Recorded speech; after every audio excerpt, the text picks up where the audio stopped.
দুর্দান্ত স্বাদের এই আলু ঝিঙ্গে রেসিপিটা অবশ্যই আপনারা একবার বাসাতে ট্রাই করে দেখবেন। আশা করি সবার এই রেসিপিটা খেতে অনেকটা ভালো লাগবে। তো বেশি কথা না, শুরু করি।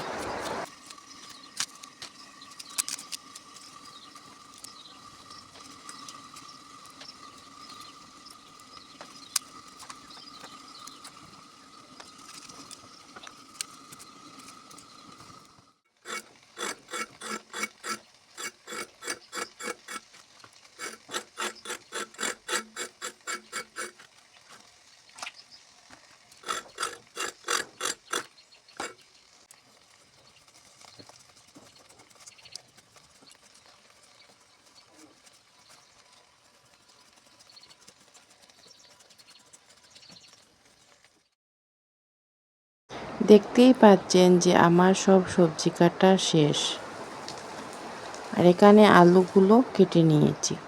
এখানে আমি কাঁচামরিচ পরিমাণটা বেশি দিয়েছি, কারণ শুটকির মধ্যে ঝাল না দিলে ভালো লাগে না। এই শুটকিকে কি শুটকি বলা হয় কমেন্ট করে জানাবে আমাকে। কড়াইতে তেল দিয়ে গরম হয়েছে দেখে নিলাম, শুটকি দিয়ে দিলাম। শুটকিকে কিন্তু ভালো করে প্রথমে ভাজতে হবে, লাল লাল করে, না হলে কিন্তু কাঁচা গন্ধ করবে আর খেতে মুঠোই ভালো লাগবে না।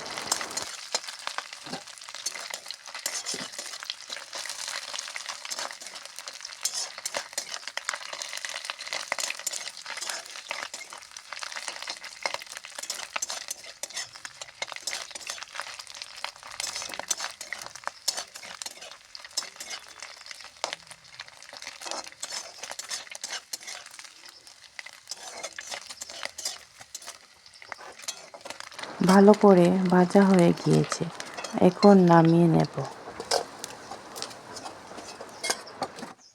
শুটকি ভাজা তেলে পেঁয়াজ, রসুন, কাঁচা লঙ্কা দিয়ে দিলাম। ভালো করে লাড়াতে থাকবেন যতক্ষণ না একটু কালারটা চেঞ্জ হচ্ছে।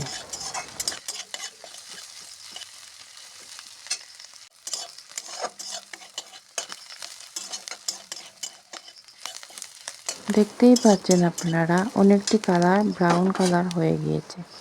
তাতে দিয়ে দেব এখন কাটা আলু।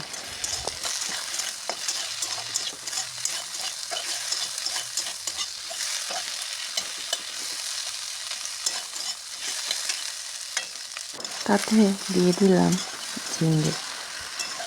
ভালো করে কষাতে হবে, কারণ কাঁচা গন্ধ করবে ভালো করে না কষালে। তো আমি এখানে ভালো করে কষানোর পর দেখতেই পাচ্ছেন যে এটি অনেকটা মজে কমে গেছে। দিয়ে দিলাম হলুদের গুঁড়ো আর বেশখানি লঙ্কার লাল গুঁড়ো। অল্পখানি লবণ দেব, বেশি দেব না লবণ। আপনারা যার যার স্বাদ মতন লবণ কম বেশি করতেই পারেন। লঙ্কার গুঁড়োটি একটু বেশি পরিমাণ দিতে হয়। কাঁচা লঙ্কাও দিয়েছি, কারণ শুটকির মধ্যে একটু ঝাল না হলে ভালো লাগে না। তো দেখতেই পাচ্ছেন আমি মশলা দেওয়ার পর ভালো করে কষিয়ে নিচ্ছি। এখন ঢাকনা দিয়ে দেব।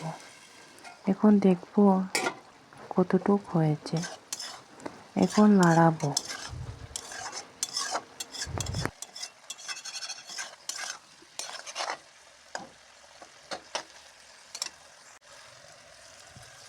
আলু ঝিঙ্গের এই রেসিপিতে আপনারা কোনো জল ব্যবহার করবেন না এখন, কারণ ঝিঙ্গের মধ্যে অনেক পরিমাণ জল থাকে, তার কারণে এটার মধ্যে কোনো জল দিতে হয় না। তো আমি শুটকি দিয়ে আবারও ঢেকে দিলাম। তারপর ঢাকনাটা তুলে দেখলাম আবারও জল বেরিয়েছে। তো ভালো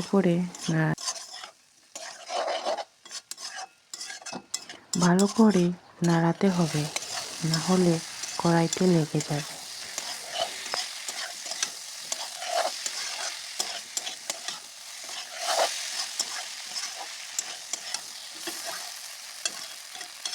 তারপর দেখতেই পাচ্ছেন যে জল শুকিয়ে গিয়েছে পুরোটা।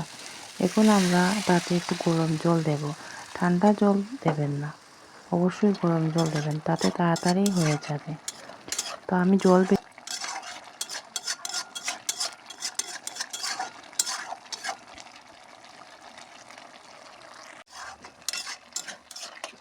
তো দেখতেই পাচ্ছেন আমাদের রেসিপিটা রেডি। এখন আমরা একটা বাটির মধ্যে নিয়ে নেব।